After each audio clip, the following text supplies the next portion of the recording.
नमस्कार, मी सुनीता गुरुकुल cooking with Sunita गुरुकुल मध्ये तुम्हा सर्वांचं खूप खूप स्वागत आहे। आज आपण भरलेली मिरची कशी करायची ते बघणार आहोत। कारण जेवणामध्ये आपल्याला तोंडी लावायला काही ना काही पाहिजे, जसं की पापड, लोणचं, ठेचा विचा। तर मग आपण भरलेली मिरची कशी करणार आहे ते बघणार आहोत। तर आता मग सुरुवात करू। हे बघा, अशा मिरच्या घ्यायच्या, त्यात मध्ये ना अशा कापून घ्यायच्या। अशा तुम्हाला पाहिजे तर ते तर तुम्ही राहू द्या, नाही तर काढून टाका। हे मधला आहे ना बिया, या बियातनं काढून टाकायच्या।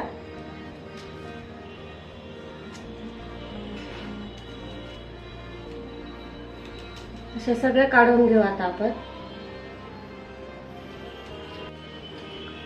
हे बघा, अशा सगळ्या कापून घेतल्या मी, बघू शकता। आता आपण मी इथे 2 वाटी बेसन पीठ घेतलेलं आहे। त्याच्यामध्ये आता आपण हळद टाकू थोडीशी, जिरा पावडर, आमचूर पावडर, गरम मसाला आहे। हे तिखट तुम्ही तुमच्या आवडीनुसार घ्या, आपला घरगुती गरम मसाला राहतो तो आहे। ओवा आहे, हातावर थोडासा असा चोळून घ्यायचा, म्हणजे छान असं त्याचा फ्लेवर येतो, मग टेस्ट छान येते। इथे हे मी अद्रक, लसूण आणि कोथिंबीर बारीक करून घेतलेली आहे।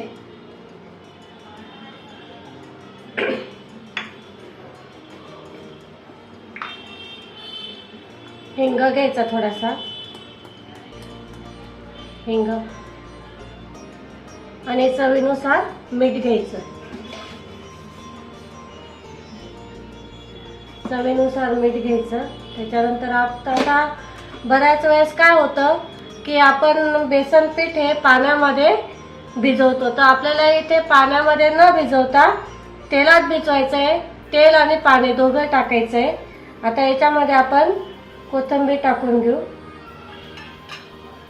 इथे मी थोडी जास्त कोथिंबीर घेतली कारण त्याचा कलर छान येतो।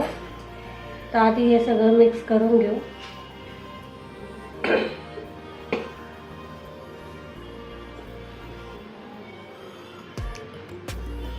तेल टाकायचं, थोडं थोडं टाकायचं तेल।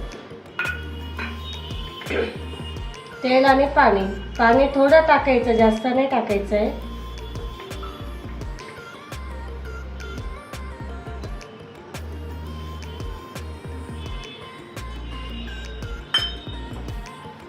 खूप छान चव येते।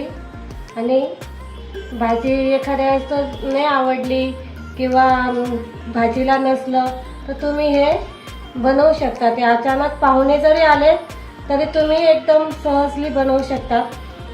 5 ते 10 मिनिटात होती ही रेसिपी, खूप छान चवदार लागते।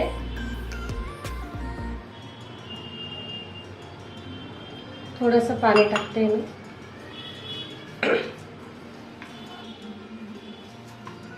हे बघा, असा गोळा मळून घ्यायचा। आता आपण एक मिरची घ्यायची आणि त्याच्यामध्ये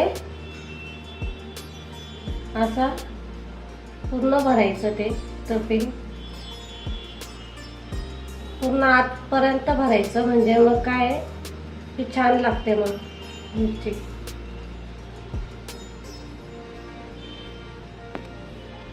ही मिरची तिखट नसते, कोणी पण खाऊ शकतात, लहानांपासून मोठ्यापर्यंत सगळे खाऊ शकतात।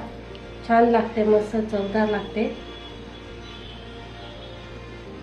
हे बघा, मी इथे पाणी उकळायला ठेवलेलं आहे, खाली आदण ठेवलेलं आहे, वरती चाळणी ठेवली ना। अशा मिरच्या ठेवून घ्यायच्या आणि आता याच्यावर आपण झाकण ठेवून 10 ते 15 मिनिटं होऊ देऊ मस्त। 10 मिनिटात आपली मिरची तयार झालेली आहे, बघू शकता तुम्ही, मस्त अशी छान झालेली आहे।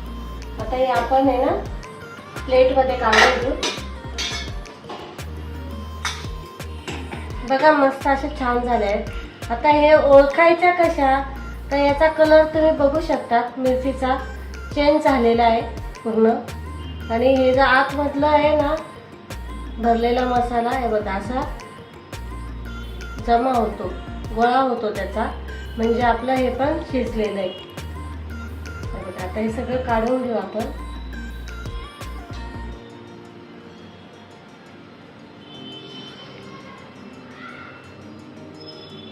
मस्त असे झालेले आहेत.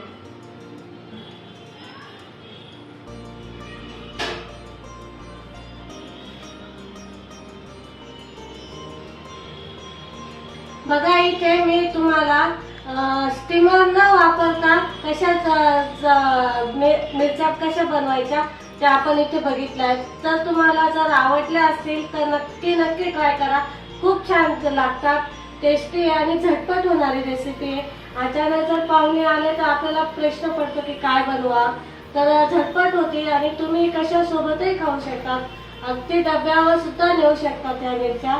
खूप छान आणि अक्सर आपल्या महाराष्ट्रीयन पदार्थ हा गावरान पद्धतीचा केलेला आहे.